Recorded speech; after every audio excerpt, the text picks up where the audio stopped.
welcome to Fine is a Four-Letter Word. My guest today is Gregory Halpen. Welcome to the show, Gregory. Hi, Lori. Thank you for having me. Really happy to be here. I am so interested to hear where this conversation is going to go, because when I'll just share with those who are listening, last week Gregory and I attempted to record and the internet was just not having it. So we decided maybe there was some reason we weren't supposed to talk last week, and so that makes this conversation extra special because it's foredestined. Yes. We're amped up and we got the anticipation happening, and it feels like so ready. Yeah. All right. Well, let's just jump right into it then and get into that first question of what were the values and beliefs that you were raised with that contributed to you becoming who you did as a young adult and then into today? Well, I can go the route of saying that just growing up in a family of trauma and all of that stuff, just, it's not like it's not an unusual circumstance. So many people have experienced stuff like that. But I will say, if I'm going to go the other route, I'm going to say the value of creativity is what was really instilled in me and passed down to me, especially from my mom.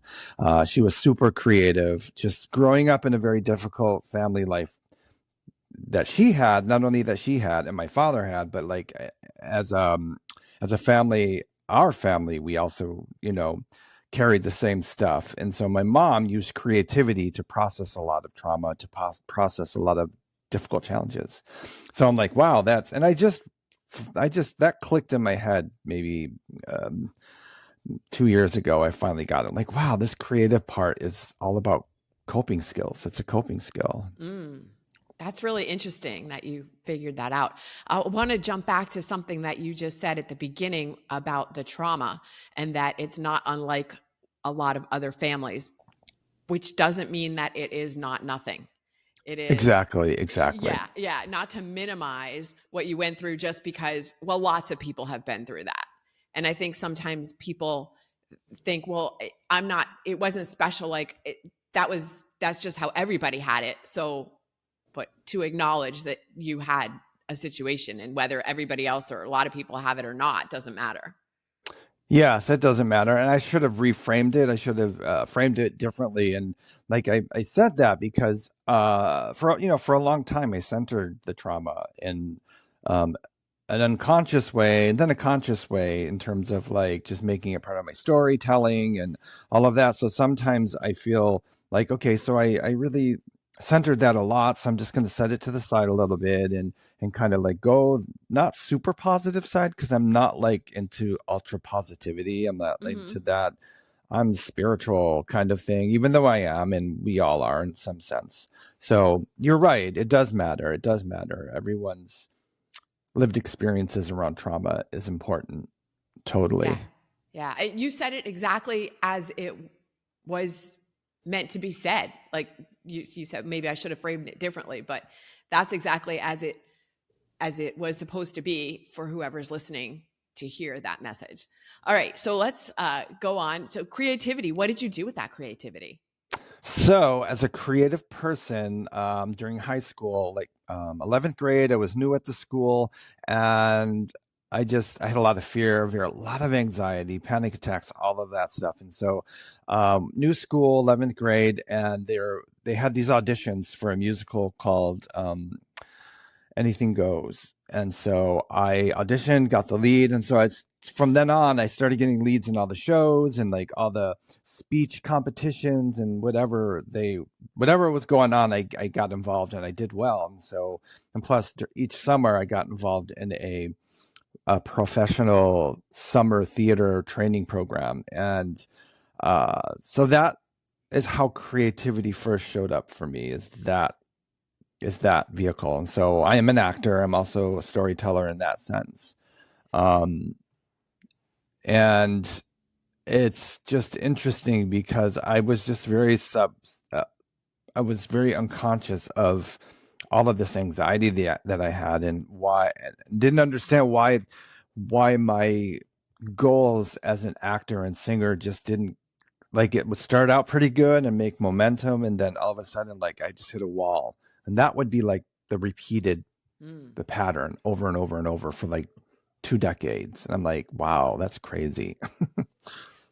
Did you recognize that it was a pattern before you, like, how soon did you recognize it was a pattern? Because you said 2 decades. So was it like 2 decades you weren't really paying attention and then you realized, hey, this is a pattern? Or was it a pattern that you recognized earlier and you just couldn't figure out how to break? It was a pattern that I couldn't recognize. I didn't know I was in it.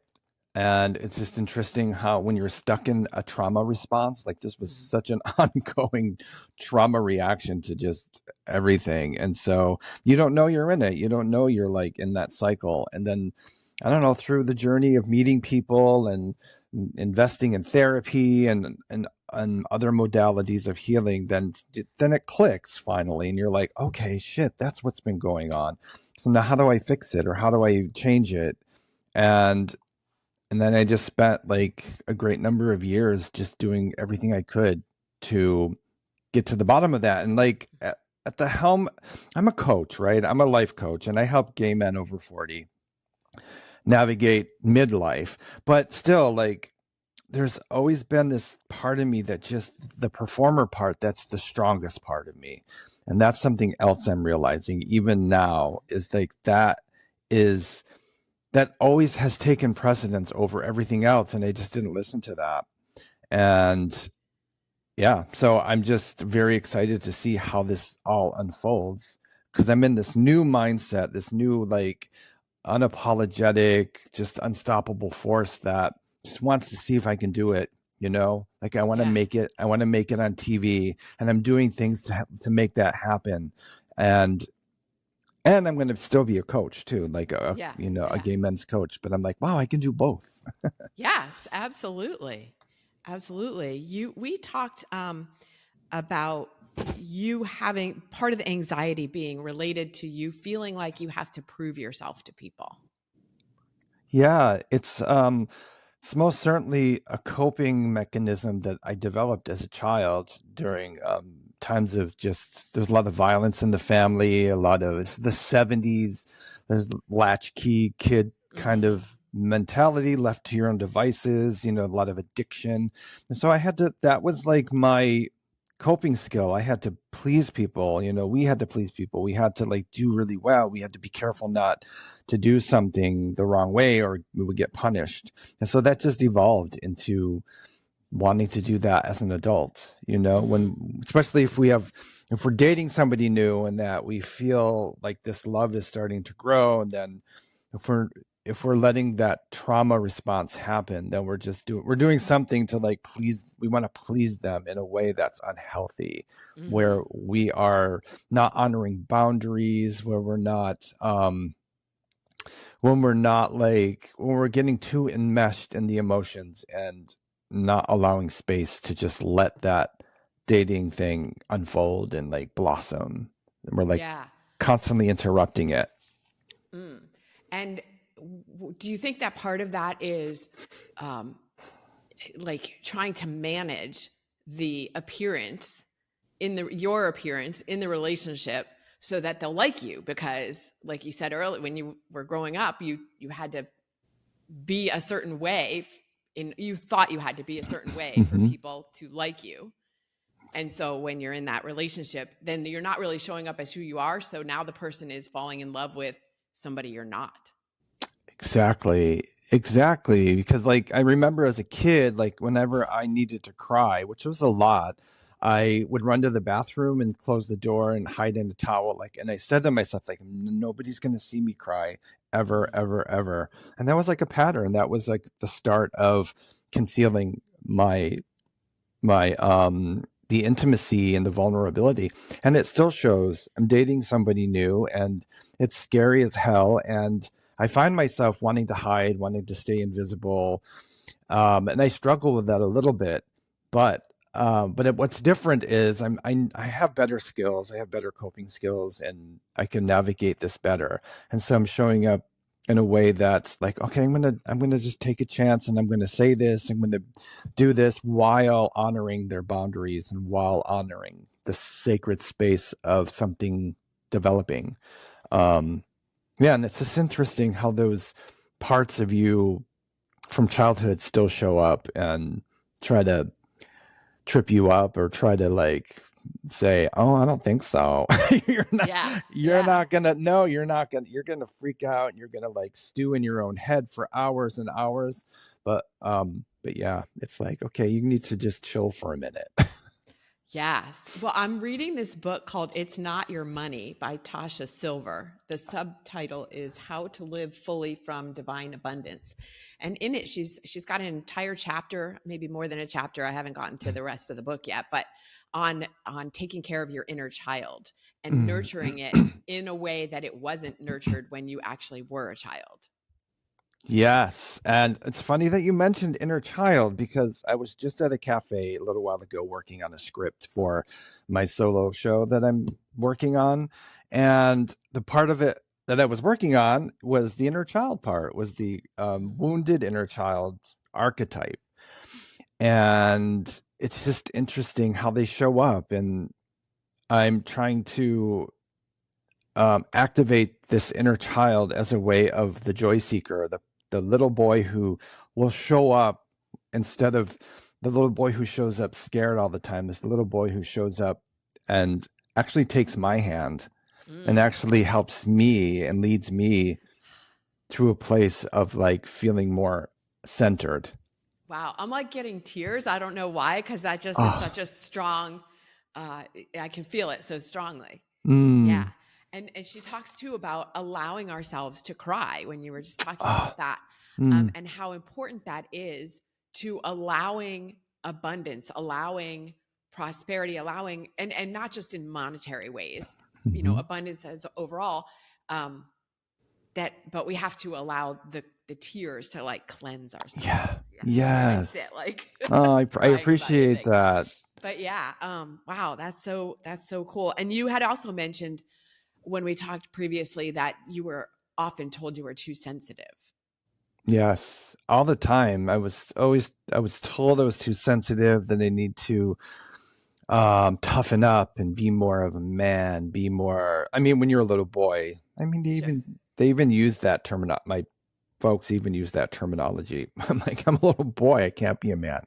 Right. Um, but yeah, just toughen up and like you said, like that concept of abundance doesn't always have to be about money, and so toughening up doesn't always have to be used with words. It can also be used with physical force, with hitting and the Yeah. belt and stuff like that. Like that's also a way of making someone not sensitive. Yeah. As you're saying that, I'm thinking about a lot of the past guests I've had and conversations I've had with people, with clients. There are so many people who were subjected to physical abuse and trauma. It's not at all surprising that our world looks like what it looks like, because this is how the people who are adults now were raised. It's shocking to me because I didn't come from that background, but it's really, Mm-hmm. and it's up to, and then it becomes up to us as individuals. Like you have done a lot of work on yourself, and I wanted to point out too, because you mentioned that it took you many years to get to here, even Mm-hmm. after you realized the pattern. Mm-hmm. It wasn't like overnight, like, oh, there's the pattern. Oh, now I can fix it right away. Yeah. Yeah, just that was just like the tip top. I mean the tip of the iceberg, and like Mm-hmm. figuring it out was just hard too. But I don't know, you this internal thing happens that just keeps you going, I guess. Yeah. Uh, Yeah. So for a lot of people, this trauma manifests as physical conditions. Yep, That it does. Talk about what happened for you. So physically, well, just like the physical part, like the outer part, I would say like that showed up in gaining a lot of weight. And for a very long time, I mean, my weight fluctuated, yo-yoed all the time. But then after I got cancer in 2016, Hodgkin's lymphoma was that. And then after the chemotherapy, even during the chemotherapy, which was just the hardest thing I've ever had to do, it was just awful. And even during chemo, I started to develop, or not develop, but I cultivate my eating habits were not that great anyways. But so during the chemo, it just kind of flared up even more. And so I just started eating and eating and eating. And then after the chemo was finished, took like 5 years to heal from that. And during those 5 years, I just kept piling it on. And so I was a little bit obese in a way, like technically like 300 pounds. Wow. And then I let go of just part of the growth process is like a year later, or February 1st, past February 1st marks a year of not having sugar and flour. And I just let all of that go. Then I Wow. lost 120 pounds. In a And year. in a year, yeah. Well, Wow. the sugar and flour part, it took me a year to do, or I haven't had it for a year. But the weight part took several years to finally like get it and Mm-hmm. and Mm-hmm. and and just leave it off. And it's been good so far. Yeah. Well, so now you're moving forward in such a more healthful way in every aspect. Yeah, Like, yeah. yeah. And then dating is like, it's interesting because when you're dating, it's like, oh shit, like all this shit's coming up again. And like I thought I had it all under control with the eating, and like life is going to be perfect because I'm working on myself so hard, and like I've Yeah. been made progress. But you meet somebody and that Yeah. just throws you off your You game. can say what you were going to say. That just fucks you up. That just fucks you up when you feel those emotions. It's like, and it's good. It's all good. And I invite the intimacy, but it's still like shit. Like, wow, this is really hard. Yeah. Yeah. It's all right. It's still part of the process. Like there's never a point where we get to like everything's good now. I don't have to do any more work. I don't have to feel anymore. I don't have to feel bad anymore. Like, Mm-hmm. those, because again, it's just going to always be because we're human. Yeah. Damn it. Why do we have to be human? Yes. And I'm like, why have I been eating jars of peanut butter lately? And I think, okay, that's why. But there's no sugar in it, so that's a good thing. Yes. Yeah. Well, peanut butter could be good. Yeah, it's Someone good. told me it was inflammatory, and I said, I refuse to believe that. I just love it too much. So good. Yeah. What do you put it on? Sometimes I just scoop it out of the jar because Mm-hmm. that's part of my inner child. Even like when I was 8 years old, I used to do that all the time. I'd sneak out in the middle of the night, everybody's asleep, and I would just get a big scoop of peanut butter and run back to my room, and then just eat it. Yeah. Okay. All right. Cool. What you mentioned that you went to therapy to help you through this, and there was something that you had said um, about taking full responsibility for, like, obviously you don't take any, there's no responsibility to be had for what happened to you. Right. The responsibility is now as an adult to, what's the right word, like manage it, or like take it from here to heal Yeah. yourself.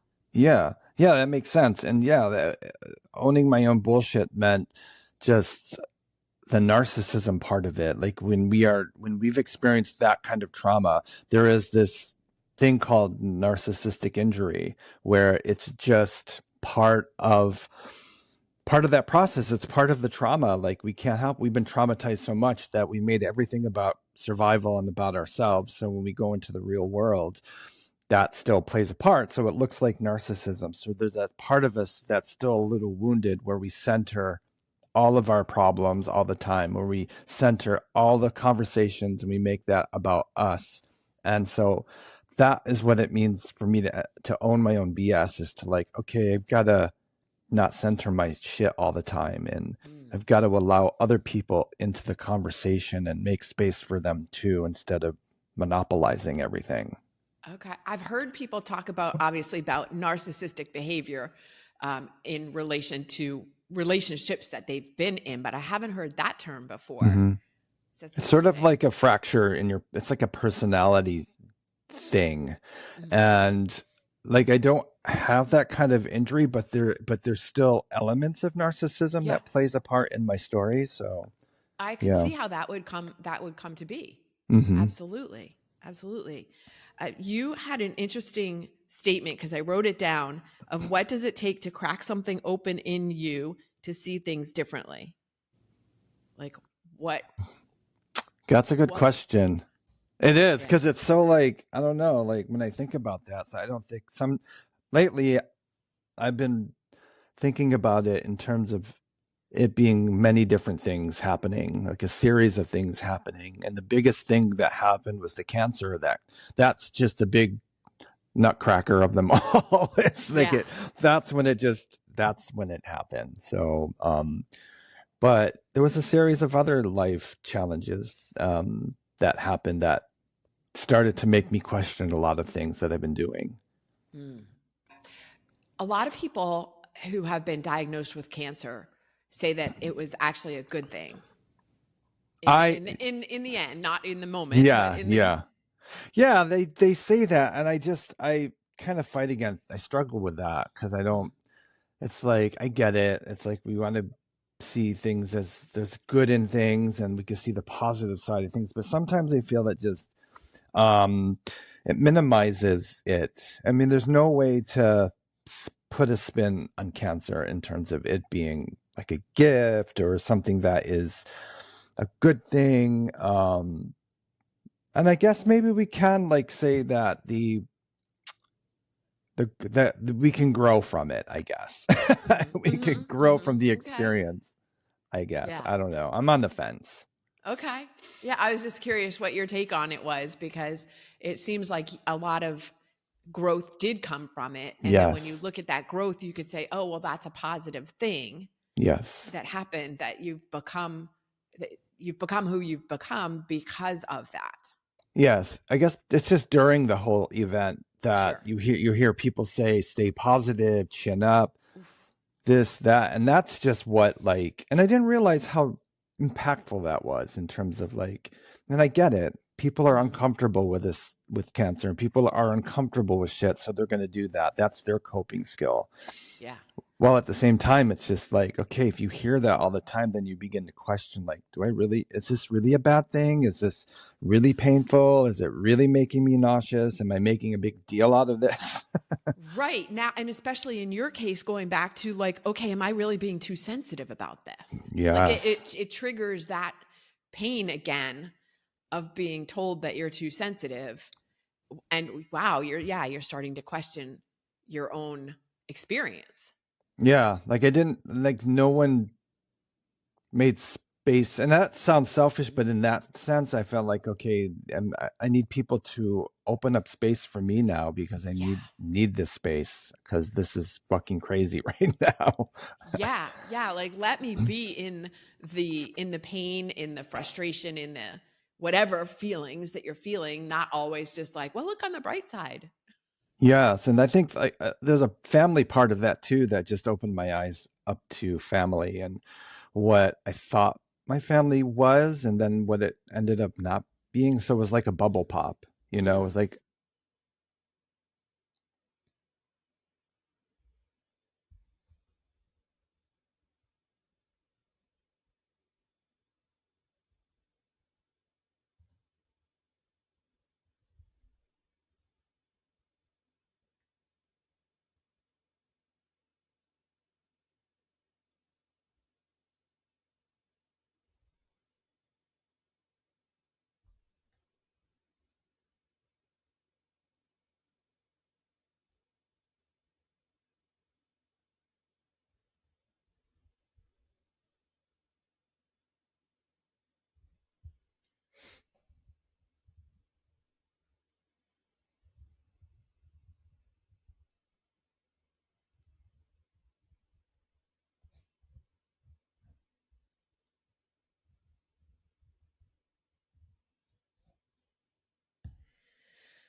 what's happening. Can you hear Welcome me? back. I can Oh hear my you, God. Like, but I don't is know. This is something going on with your camera? my phone died Because and it's fully charged. And oh, that's frustrating. boy, and now this, I have no idea. It's like I can see half I can see my sort of, eyeball. and the rest is black, Hold on one sec. Sorry about and you're that. not super clear. No worries. Let me see here. Oh,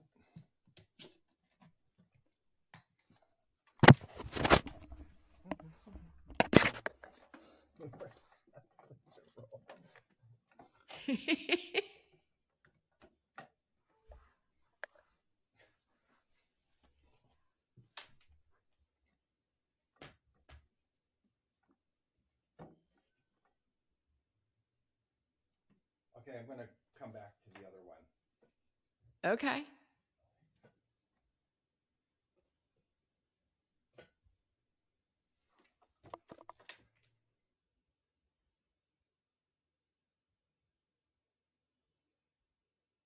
Yes. Yes. Okay, I'm gonna log out and come right back. Okay. Okay. Okay.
Now you're sideways.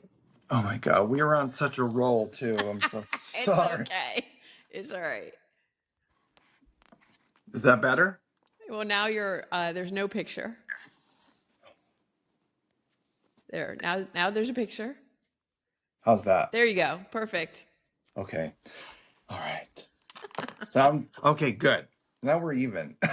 Yeah, right? We were. Yeah. You were saying something about your family. I don't know. We'll just go Yeah. to another.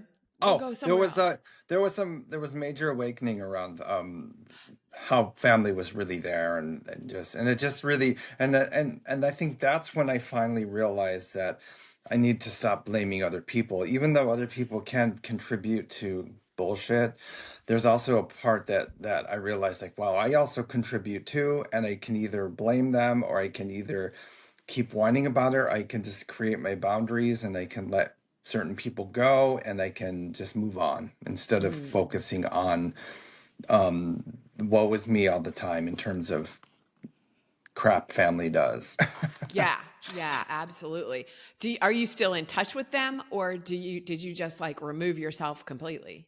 The one person I am for the most part, but I removed myself completely. Just couldn't, there was just too many behaviors that they kept doing, and I just like I had to like say, yeah, I can't do that anymore. And so, Mm-hmm. but and I'm better for it. And I think after my mom passed last year, and the family thing, that's when I started to really take off. Like all of that family bullshit just suddenly left my head, and like now I'm doing all this stuff and it was amazing actually.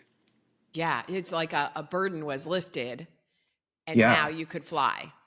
exactly. Like those voices are still there, but like their influences are not so much. So yeah. Mm-hmm. Mm-hmm.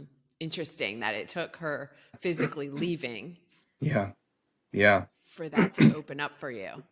Yeah, because that in itself like brought up a whole another set of reactions and trauma responses and stuff. Yeah, so it was pretty interesting. actually. I miss her, and it wasn't like her glad that she was gone, but it was just Right. it made me just realize like just my place in the family and how it wasn't really what I thought it was. Mhm, mhm.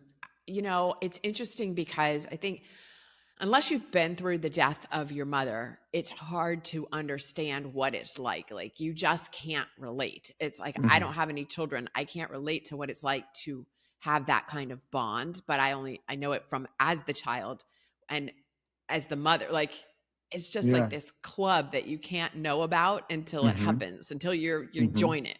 Hmm. Um, but where was I going with this? Oh, right. Because after my mom passed, and it's been almost 10 years, that's when I really started evaluating the whole, do I want to live the next 20 years the same way I lived the last 20? And that's where this whole fine is a 4-letter word, or fine, fuck being fine, came from, was because everything had been fine. Wasn't terrible, but fine wasn't enough anymore. Hmm. It was just sort of like, yeah, I totally get that. Sometimes fine isn't enough. Sometimes we're not fine, but we say Yeah. we are. We say Right. everything's Well, great. Everything's great. going back to what the way that people interacted with you when you were going through chemo, and it's almost like they wanted you to say you were fine so that they could feel okay. That's exactly it. That's exactly it. Sort of like um, having to like muffle my discomfort so I could, yeah, make them more comfortable and make them take care of them. Yeah. Yeah, which goes back to what we were talking about at the beginning of the conversation Yeah, about wanting to make sure everybody else was okay yeah, or feeling comfortable at your own expense. yeah, exactly. And that's, like I said, that's when I just realized, wow, like I also contribute to it, even though other people, like I said, other people can be maybe the center of it or also give more or whatever, but it doesn't matter. It's like, wow, this really helped me look at like how self-centered I could be and how I Mm. didn't want to be that way, especially as a performer or as a coach. Like I can't do that. I can't let self-centeredness be the center. Be the center of Right, everything. right. Yeah, and there's a difference between self-centeredness and selfishness in taking care of yourself. Correct. Yeah, exactly. Exactly. Having strong boundaries and having and being able to reinforce them and stuff. Yeah, Mhm. totally. Yeah. How did you get into coaching? Was it like once you got through, and I want to say you're not through, nobody's through working on themselves, but Yeah. once you got to a point where you felt comfortable now with who you are, is that when you turned around and said, all right, now I can help others? No, I'm done healing. I've done it all. I have healed and I have healed as far as I could heal. No. Excellent. Right? We need to put that out and give you an award. All of As us need a reward. yes, You just there's a have some certain peanut time. butter. Yes. Where's my peanut butter? Um, can you ask that question again since I derailed Yeah. it? So, at what point did you decide that you were going to go into coaching others? 2007 is when I first, it was something that I heard about and it's like, oh, it's interesting. So I took a course, I trained and um I don't know. It was like I was born from this idea of wanting to work for myself. And I think if I was going to be a coach, then I could fund my performance art career because you have to find some sort of thing to do while you're trying to make it because it's not. And so I think that's how that started. Mm. Okay. And yeah, and then it just evolved from there So, to, yeah. so you started coaching others before you were to a point, I don't want to say where you were healed, but that wasn't, from what you said, and I'm trying to piece together the timeline, you hadn't really even started working on yourself yet. No, just a little. I think that's kind of when it started, like in the 90s, in the mid 90s. I had a friend who we were really close, and she was going to school to get her degree, her master's degree in music therapy, and she was into therapy. She was like my age, and she was doing all this healing work. And I was like, what's going on here? Why am I like this young, same age, and I'm like fucked up? And Mm-hmm.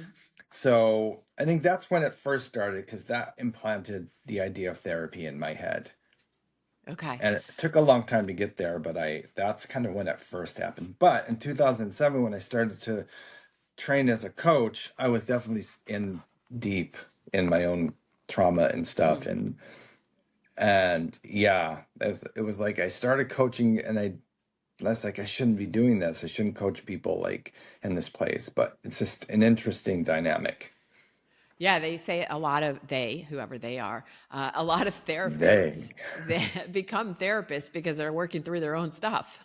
Yeah, yeah, and it's true. I mean, I think we're always working through it. Even Yeah.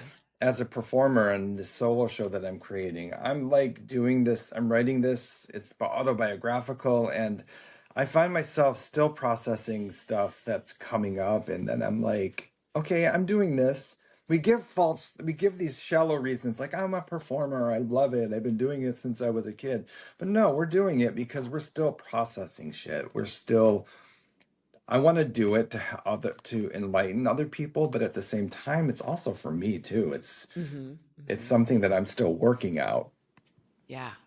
Yeah. You're talking about your show, and it just occurred to me that actually I had the first time I ever did a show with two guests, and it was McCall and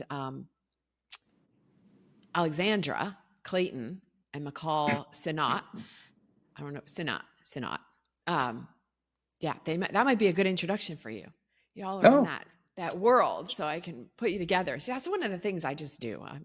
you're a I bring people. connector. I You're am a such a connector. I am a connector. connector. But yeah. So if no, I'm going to ask you the question first about the song, the hype song. So when you need an extra boost of energy, what's the song you listen to?